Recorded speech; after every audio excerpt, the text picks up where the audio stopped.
Hello guys, Janine back again. I did a post yesterday, so if you don't know, it's Janine. It's stuck record. I'm 54. Cover lots and lots of things in my bio, mainly healthy eating, my dog Cece, my grandson Thomas, my family, my friends, my daughter Abigail, who I see a lot of, and my son lives up in Yorkshire, and more recently, what else do I cover? Just general and positivity, just chit chat about things and stuff. Mainly at the moment though, it's because I've had my implants taken out because they ruptured. I had them taken out. Cece, oh, bear with me. Cece's my dog. Come here. She's got her own sucky pillow, so she likes to suck on my quilt, but that's not allowed. So I had them taken out because they ruptured. I had them taken out last Tuesday, and today is Wednesday, so it's eight days since I've had them taken out. How am I getting on? They're all right. The bruising, which is really significant on, is it this one? Yeah, on me right side. It's like pretty sore. But they've got to be compressed as well, so that doesn't help. Although it does help because they're looking amazing. I mean, I had them taken out. I didn't have any implants put in, and I didn't have an uplift. So obviously I had a big bust, an F size bust. And now, as you can see, yeah, so don't have to say the size. So I love them, don't get me wrong. I'm so pleased with them. But they had ruptured, and I do know, even though I've not been back to see the surgeon, when the anaesthetist came up to me to check whether it was all right, she said it's a good job we got them out when we did because they'd exploded. So I'll find out more about that, and I'll fill you in when I get back. But I won't be going back to see him for a month because there's no point. So yeah, it's very, yeah. I've not took any codeine today, and I think I'm regretting it because I can feel it today. But as we know, codeine makes you constipated, and although they gave me laxatives and I can't go to the loo, so I feel a bit bloated, but I think I'm going to have some codeine. But yeah, considering what the bruising here is extensive, so it's here, all down here, round my ribs here, and round the back. So I showed Abigail yesterday, and she said, bloody hell, Mum, that's where they've had to fish it all out. So hopefully they got it all. This one's not so bad. I'm just sore. So I'm tired today. I went out for a bit of lunch with Abigail. We just went up the road. She drove, and we went just for something to eat, a bite to eat, and that was nice just to get out. And then we went to Aldi, and I got a few bits. So yeah, so I know it's rest, but for me mental health, I've got to sort of, it's okay to get out for a little bit, isn't it? So yeah, obviously I've got a lot of time on my hands. I didn't post yesterday the video that came up yesterday. If you watched it, I had a palaver with that video. It just wouldn't upload, so we ended up having to do it on iMovie, which I think makes the screen smaller. But I tried every which way to do it, and it wouldn't upload. I don't know why. I don't know what happened, because I'd uploaded another video after it, and that worked perfectly. But this one, I mean, it was days.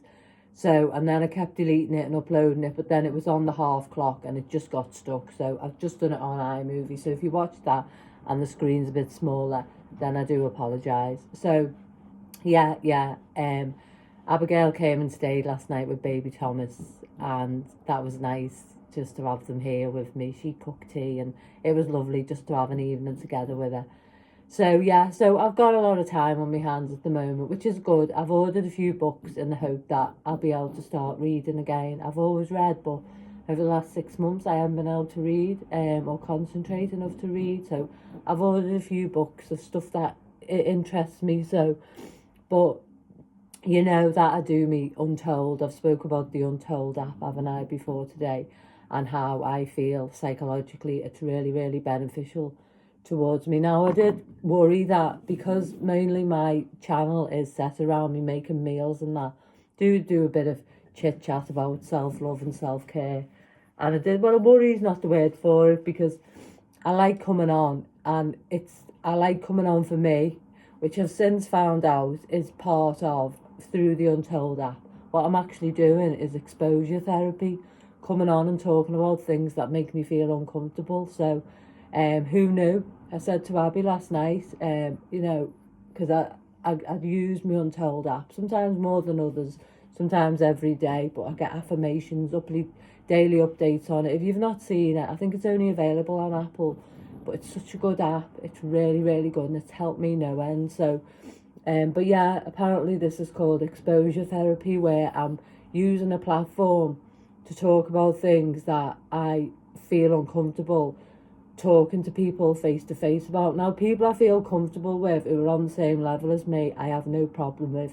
I mean, it's people who can be passive aggressive, shouty, or the tone of voice changes, which is something I really struggle with, which has made me in life a people pleaser. And you know, this Untold app I can't fault it enough. So obviously I've got time on my hands, so I want to learn and, you know, get myself more developed, because every step I take in my journey is uncomfortable. You know, I would rather say yeah than say no, but then by saying yeah I might go away and be resentful. So it's important for me to find my voice, even one day, hopefully, around them people that are like that towards me, without getting an element of PTSD and reverting back in. So I've been looking at setting boundaries. Now I might go off a little bit, but if this is stuff you're interested in, and you know, you will basically stick with it, and you'll get it. If it's not now, there you go again, here's me people pleasing. I'm not saying this is for everyone, that's what I'm saying. So if it's not for you, then, and you're watching me because part of me cooking journey, then, and this is what I do, I start to like go and trip myself up. All I'm going to say is that, you know, YouTube, I use it as a platform for me to be able to talk about stuff that I feel uncomfortable talking about, so that I can more and more find my voice. So I am not coming on here to pull anyone down, you know, or to name names, but there are people in my life that I am now setting boundaries with, and by doing that makes me feel really, really uncomfortable, because there's the part of me that is saying in my brain, well, you're being awkward, Janine, you're being a nuisance, Janine, you're being selfish, Janine. You know, all them words in my head are like telling me that. Now, typical example is, you know, what happened before? I was speaking to Abigail about something where I've set a boundary with someone who I feel that I have been a caregiver towards. And I'll just tell you this quote. I'm going to pause you while I find it, but just bear with me. So if you've watched me, you'll know on some of my videos I've talked about staying in situations through fear of abandonment, and this I just found really, really interesting. So it says, children who take on caretaking roles often develop fears of abandonment because their sense of worth becomes tied to being needed. So if you just have a think about that, children who take on caretaking roles often develop fears of abandonment because their sense of worth becomes tied to being needed.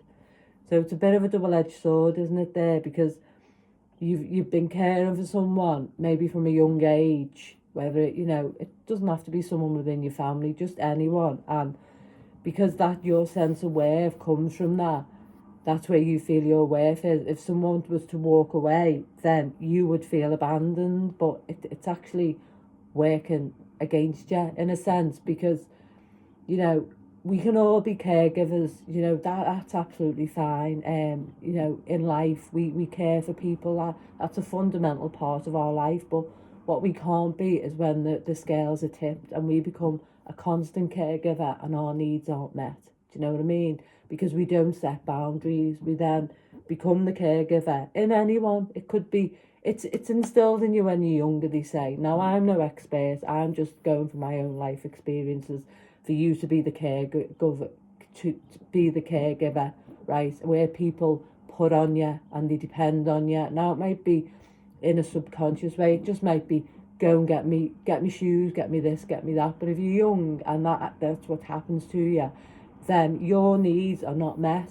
Do you know what I mean? And through life, that it happens that you view life where everyone else's needs come before your own. So you don't set boundaries, and if you do set boundaries, then you might feel uncomfortable by saying something. So I just said I had an example with Abigail. Yeah, so I was telling Abigail something about where I've set a boundary with someone, and you know, within me setting my boundary, my normal practice would be if I say to someone that they've upset me, right?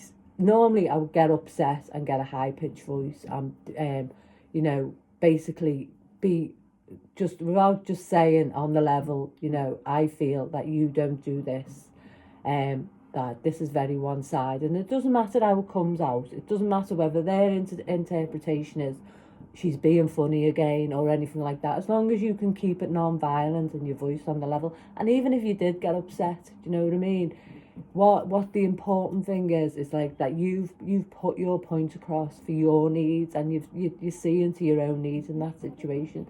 Now what will happen is, you will point something out to someone and they might say I'm sorry, and then you point it out again and say, well, this is how I felt, and you might then go away and go, I feel really bad for saying that, because that's your natural reaction to, you know, to seeing to your own needs, and then you will think, I've got to go back and make it right. Now this Untold app says no, you don't, because you're giving that care to them again. Now you're not doing it to be mean or nasty.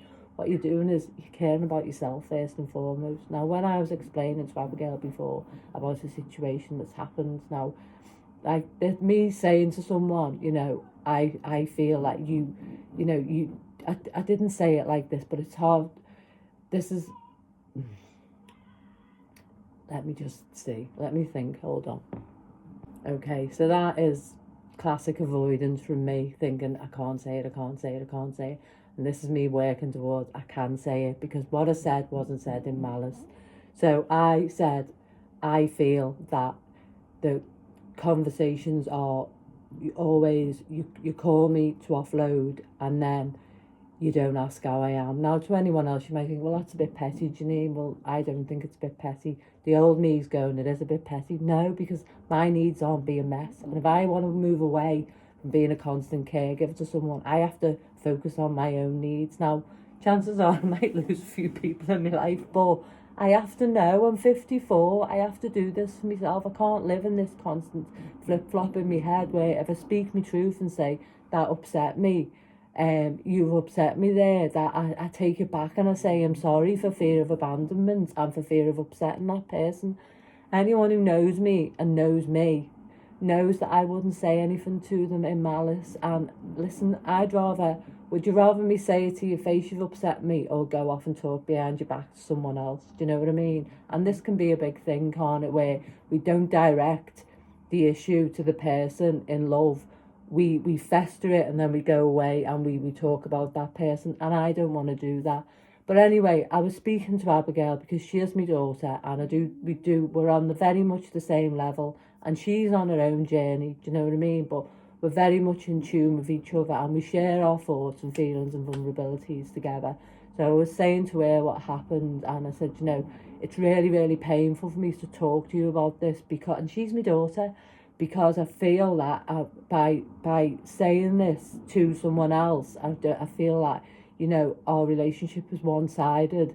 That, you know, you call me when you want to say something, when you offload, and you don't ask me how I am. Now, maybe I've said this because I'm feeling vulnerable with my operation, but the proof of the matter is, it's the truth of the matter.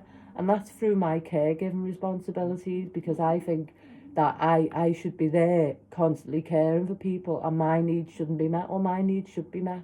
So I was saying to Abby, if I call her Boo, that's my daughter's name, Abby, you know, it's really, really uncomfortable for me to say this to you, because my voice is screaming in my head, you're selfish, Janine, you're selfish. Shouldn't have said that to him. He's upset.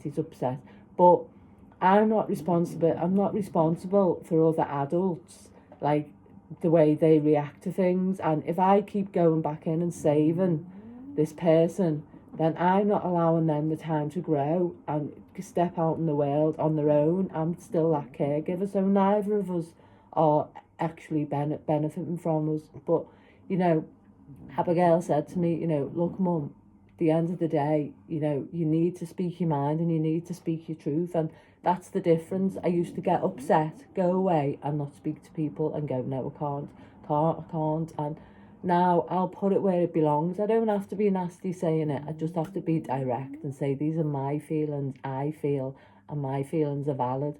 Now, you know, this person might think she's not talking to me now because they're looking at my old patterns maybe, but that's not for me to fix, is it? Do you know what I mean? I'm about fixing myself. So, you know, but I think there's another point that I wanted to make. Just bear with me 1 second.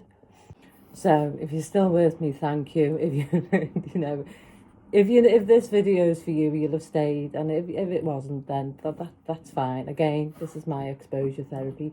Yeah, I hope I can help other people because, you know, I've always liked helping people all my life, but I need now to help myself. So, I'm 54. I'm not getting any younger. So this is one of the inserts, and it just says, "This explains why setting a boundary feels so emotionally complicated. You're not simply changing a behaviour, you're reshaping a fundamental aspect of your identity. Psychologists call the discomfort you're feeling role exit distress, the emotional turbulence that occurs when we attempt to modify or step away from a long-standing role that's central to our self-concept." So, yeah, I am, and it is painful because this person I love absolutely dearly, and, you know, I hope this person doesn't think I fell out with them, knows that it's, you know, knows me well enough to actually think, you know, God, it's our Janine there. You know, maybe I should ring her and say, look, are you okay?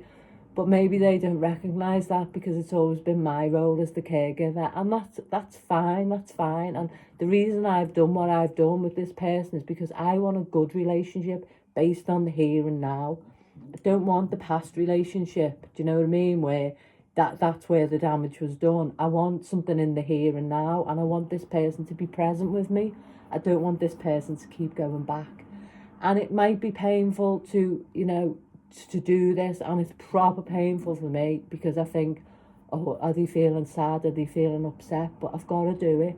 And it's not just one person that's happened with this week, it's 2 people, to be fair. But that's okay, do you know what I mean? And yeah, this is exposure. It's like me exposing myself and going, you know, that I might have upset 2 people. But, you know, if I wanted to be blunt and like think, well, you know, I could, the old part of me think, well, they're not bothered about me. And that's not true. Of course they're bothered about me. Of course they love me. They're just seeing a shift in my behaviours that maybe that they don't quite know what to do with at the moment. Now, I know that these 2 people, that our relationship will stand the test of time because the 2 people that mean such a lot to me. But I've got to do this. I've got to. You know, my daughter before, and she's a bugger for taking me clothes, and like the other day I was a little bit miffed, I'm not going to lie, that she took one of my tops, which I hadn't worn. And then I recognised that was my old behaviours, the person that didn't have a lot and was very, very, very protective and possessive about, you know, what she had. But then I realised, no, come on, Janine, you've got such a lot, and she's your little girl, you know. And she didn't feel it because she does it all the time. But I felt it, and I recognised in myself that there was something there, that old part of me that had very little was going back into that time. It took me back, and I thought, nah. So, and I know that Abigail, she's dead comfortable with taking all my stuff. I mean, I went down to put the washing out today, came back up. She's got a jacket. She went, I've had to change, Mum. She's got a jacket on of mine, brand new shoes that I haven't even worn, and a pair of me blue pants. And so I seen the jacket first and foremost, and pardon me, and then I didn't notice the shoes and the pants. And she said, "Where'd you get these shoes, Mum?" And I said, "Let's have a look." And I said, "Oh, you've got them shoes on." I said, "I haven't even worn them. I've only just got them about 2 days ago." And she went, "I know that." She said, so I said where I got them from. And she said, "Oh, I wouldn't mind a pair." So I've ordered a pair. She's going to pay for them. I don't pay for everything for her. And then when we were out, I said, "Oh, have you got my pants on as well?" Now, you know, that didn't bother me because, and then I reminded myself, if I was a selfish, mean person, I'd have said, what are you doing wearing my clothes? I haven't wore them shoes, get them off. So I know I'm not them things, but because I'm shifting, doing this change, God, it's painful. And it's honestly, it's so hard. And anyone who's working through stuff like that at the moment, it's just, my stomach is like that, turning. But I know I have to do it.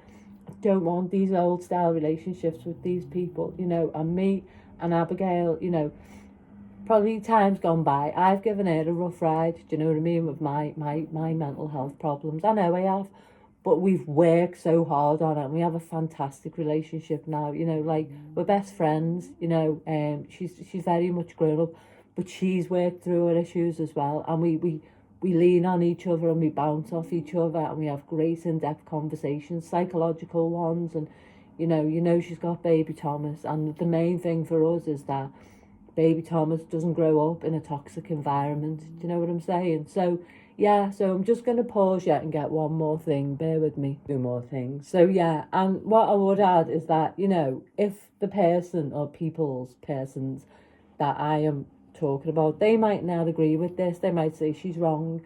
She doesn't look after us. That doesn't matter.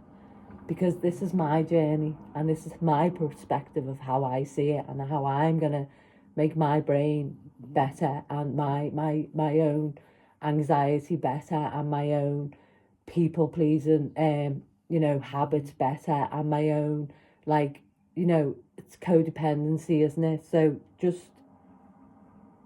it says, and I am feeling conflict, believe you me, and you know, everything comes at a time. Like, if I hadn't have had my operation, I wouldn't have the time to work through. Well, I would, but not at such the quicker pace that I am working through. So this Untold app as well, you can press play on it, and it reads it out to you. So if you're having trouble with your reading, then, you know, like, absorbing things in when you're reading, not just reading, you know, like I am now, it's really, really good. But it says the conflict you're experiencing now is part of the deparentification process, the challenging psychological work of relinquishing inappropriate caretaking responsibilities and establishing a healthier adult relationship. This explains your uncertainty about whether to check up on this person after setting a boundary. You know, you should let this person stay in their own thoughts. The parentified part of you feels responsible for the emotional well-being of that person, while your growing self-awareness recognises this may undermine the boundary you're trying to establish. So even though I want to ring and say, are you okay? Are you okay? I can't, because I'm setting that boundary. I'm going, no, I'm not. I'll be here for you. Don't get me wrong, you know. Like, but I can't be your sounding board anymore. And I'm not a counsellor. I'm not a psychologist. I'm just Janine. So I can be who you want me to be within that adult relationship role. But that's where it stops. If you need to go and speak to someone about what's messing with your head or things like that, then you'd have to go and get some therapy, because I can't do that role anymore. It's exhausting. And to be pulled back into the past is not a place where I want to be. Do you get me? And I'm not flawless. I've got faults, but I've said I'm sorry for them. I've owned them, and it's time for me to move on. So there's one more thing. Well, she says one more thing. So as well, again, this is all on the Untold app. This is like practicing non-violent communication. Now, violence doesn't always mean punching someone in the nose. Not, it's like where you can't regulate your emotions because you're getting very upset, and you know, that's what I'm working on at the moment. So having a conversation that's on the level. So if I react to something, you know, feeling that feeling, but then maybe if I get the opportunity, let that moment pass and look what's behind that feeling. Why am I feeling like this? Because often if we react straight away, it all comes out back to front, upside down, and you know, the other way around. Now, I was very direct because I knew this had happened, this situation prior, and I thought the next time this happens, I am gonna say to this person. So I'd gone away and thought about it. I hadn't at the time before, when I'd been upset, reacted to it, and so I'd readied myself for it. But anyway, just bear with me. So non-violent communication is really, really important. Now, will I mess up from time to time? Of course I will. I'm only a human being, but what I am practicing is like staying on the level and trying not to react straight away. If someone upsets me, rather than go in all guns blazing and go, you know, you've upset me, let that person upset you, because the chances are they don't know they're doing it. Well, they might do, but I don't think these two people are doing it deliberately.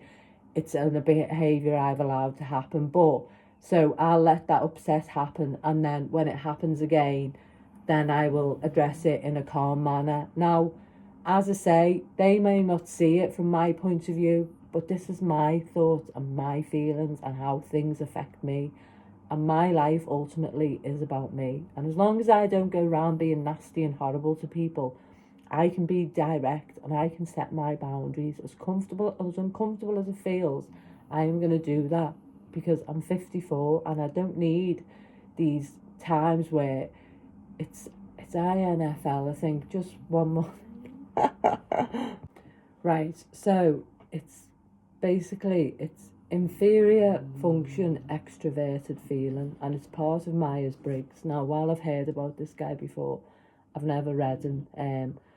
But I'll just tell you what it says. Now, this is on the internet, but this is what's come through on my old Untold app, which is classically what's happening to me. So it says the inferior function is the least developed and unconscious aspect of a person's cognitive stack, often representing a source of insecurity. Well, that would fit me down to the ground, wouldn't it? Yeah, although I will come across like this, deep down I'm insecure, and you can probably see that at times by the way I am and the way I don't get my words out, but I'm working on it, and I'm using this as a platform to get myself where I'm at a place where I don't think, should he have said that?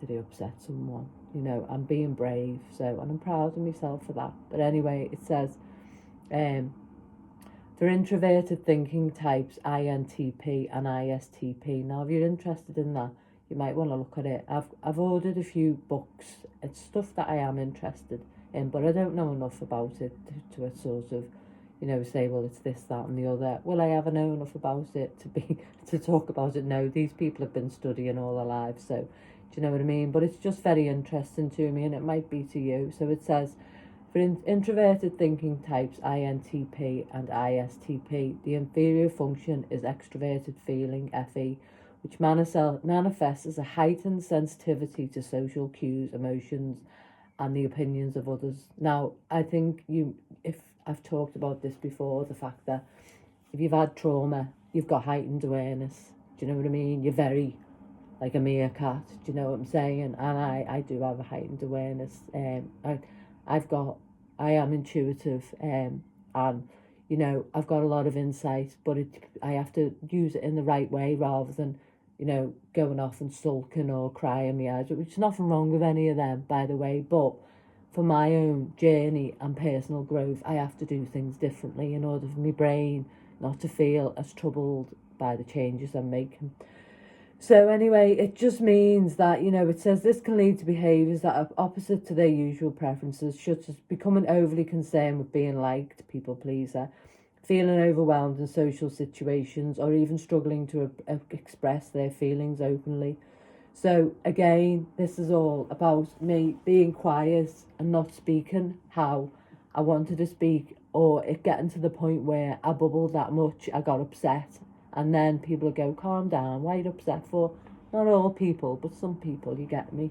So that's what I'm working on at the moment, that I'm very, very hypersensitive to, you know, me surroundings, and the thought of upsetting someone really, really upsets me, and I think I don't want to rock the boat. They mightn't like me anymore, they might leave me. Well, I can't be like that anymore, and I'm not scared if like I do lose people in my life, because I've got a lot of people in my life and I deserve to have a good relationship with people, not one that's unbalanced for fear of me actually being abandoned by them and not speaking to me anymore. It's because I deserve to be loved and cherished, and I deserve adult to adult relationships, not where, like, you know, I basically feel like I'm being treated like a child, and I'm an intelligent woman, do you know what I mean? And I need to do all these things in actual fact to get me to where I want to be. You know, it's like we none of us know how many more miles we've got on the clock, do we? But what I do know is that